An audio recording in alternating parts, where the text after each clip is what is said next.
you love your wife? Yes. Right? Prove it.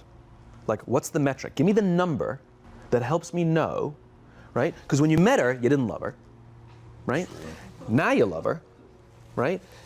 Tell me the day the love happened. It's an impossible question, right? But it's not that it doesn't exist, it's that it's much easier to prove over time, right? So all leadership is the same thing. It's about transition. So if you were to go to the gym, right? It's like exercise, right?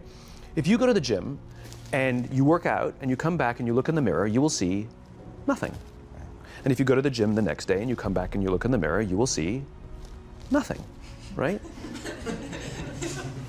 So clearly there's no results, can't be measured, it must not be effective. So we quit, right? Or if you fundamentally believe that this is the right course of action and you stick with it, like in a relationship, I bought her flowers and I wished her happy birthday, and she doesn't love me. Clearly I'll give up. You know, that's not what happens. If you believe there's something there, you commit yourself to an act of service. You commit yourself to the regime, the exercise. You can screw it up. You can eat chocolate cake one day. You can skip a day or two. You know, it allows for that. But if you stick with it consistently, I'm not exactly sure what day, but I know you'll start getting into shape. I know it. And the same with the relationship. It's not about the events. It's not about intensity. It's about consistency, right? You go to the dentist twice a year, your teeth will fall out. You have to brush your teeth every day for 2 minutes. What does brushing your teeth twice a day for 2 minutes do? Nothing. Unless you do it every day, twice a day for 2 minutes, right? It's the consistency. Going to the gym for 9 hours does not get you into shape. Working out every day for 20 minutes gets you into shape. So the problem is we treat leadership with intensity. We have a 2-day offsite, we invite a bunch of speakers, we give everybody a certificate, you're a leader, right? Those things are like going to the dentist. They're very important, they're good for reminding us or getting us back on track, learning new lessons, but it's the daily practice of all the monotonous, little, boring things like brushing your teeth that matter the most. She didn't fall in love with you because you remembered her birthday and bought her flowers on Valentine's Day. She fell in love with you because when you woke up in the morning, you said good morning to her before you checked your phone. She fell in love with you because when you went to the fridge to get yourself a drink, you got her one without even asking. She fell in love with you because when you had an amazing day at work and she came home and she had a terrible day at work, you didn't say, yeah, but let me tell you about my day. You sat and listened to her awful day and you didn't say a thing about your amazing day. This is why she fell in love with you. I can't tell you exactly what day, and it was no particular thing you did. It was the accumulation of all of those little things that she woke up one day and as if she pressed a button, she goes, I love him, right? Leadership is exactly the same. There's no event. There's no thing I can tell you you have to do that your people will trust you. It just doesn't work that way. It's an accumulation of lots and lots of little things that anyone by themselves is innocuous and useless. Literally, pointless by themselves. People will look at little things that are good leadership practices and say, that won't work, and you're absolutely right. But if you do it consistently, and you do it in combination with lots of other little things, like saying good morning to someone, that looking them in the eye. My friend George, who's a 3-star general in the Marine Corps, he says his test for leadership, and I love this, he goes, his test for a good leader is if you ask somebody how their day is going, you actually care about the answer. Yeah. Right? The number of times we're walking to a meeting, we're rushing, we go, how are you? Not good, I got to get to you later, I'm late for a meeting. Right. If you ask the question, you were standing there and you were listening to the answer. It's those little innocuous things that you do over and over and over and over that people will say, I love my job. Not I like my job. I like my job means, yeah, the challenge is great, they pay me well, I like the people. I love my job means, I don't want to work anywhere else. I don't care how much somebody else is willing to pay me. I'm devoted to the people here, and I care desperately about the people here as if they were my family. In business, we have colleagues and coworkers. In the military, they have brothers and sisters. That's how they think of each other, right? Mm. If you really have a strong corporate culture, the people will think of each other like brothers and sisters. It's like a family, right? No. Brothers and sisters. Deep love. Fight, but the love doesn't go away, right? Bicker, the love doesn't go away. And I'll fight with my sister, but if you threaten my sister, you're going to have to deal with me. Right. Right? We'll fight internally, we'll bicker with each other, but nobody's going to hurt each other, and if anything from the outside shows up, you're looking at a unified front. Brothers and sisters. Now, how do you create brothers and sisters out of strangers?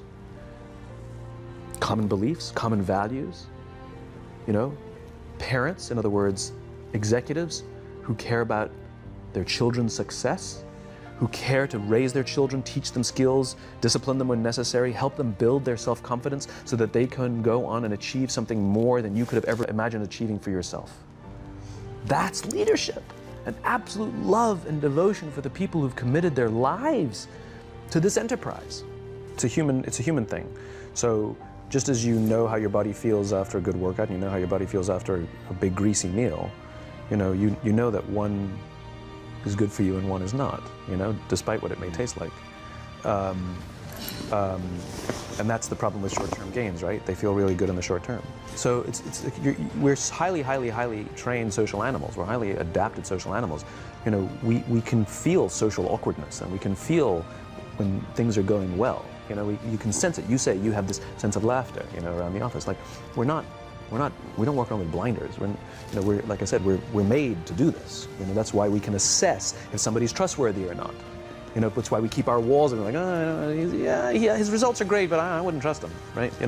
As opposed to letting down your, like, I trust her for anything. I trust her with my kids, my money, anything,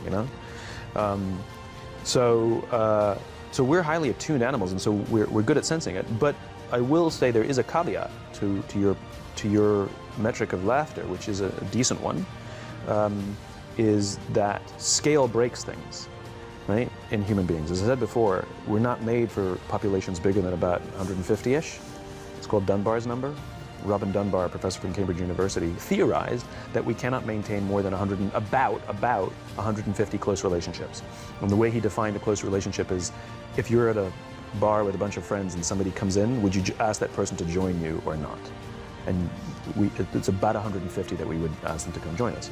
And if you think about the reason, that actually makes perfect sense, which is there's two limiting factors. One is time. If you only gave 2 minutes to every person you know, you'd make no close friends. And the other one is memory. You just can't remember everybody. And so this is where leadership becomes very, very interesting. Because if you have a company that has a lot of people, 5, 6, 7, 800 people, 1,000, 2,000, 5,000 people, clearly you can't know everyone. And clearly as a CEO, like, I care about every single one of my people. You don't even know. Some of the people you work for who work for you are bastards. You don't care about them, right? So it's a nonsense statement, right? But what you can say is, I desperately care about the people whose names I know and whose faces I recognize. And I care desperately about my leadership, and I instill in them every day that I will give them the tools and I will take care of them with one purpose and one purpose only, that they will take care of the people in their charge. And I want those people to take care of the people and instill in them that they take care of the people in their charge. And then by the time you get down to the masses, where the actual 1,000 exist, because of the seniors it's like 20, right? Where the real 1,000 exist, they feel about 150 of them can look to one of their direct leaders, to one of their direct managers, and say, that person cares about me. That's our boss, that's my leader. Not the leader, it's the CEO. That's my manager, my boss, my leader. Sometimes you get fired, sometimes you get in trouble, sometimes you'll lose your job and the next guy will get all the credit. It's all true. And the courage to do the right thing in the face of overwhelming pressure, only the best leaders have that courage. Only the best leaders. And here's the folly. Courage is not some deep internal fortitude.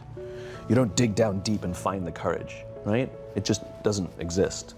Courage is external. Our courage comes from the support we feel from others.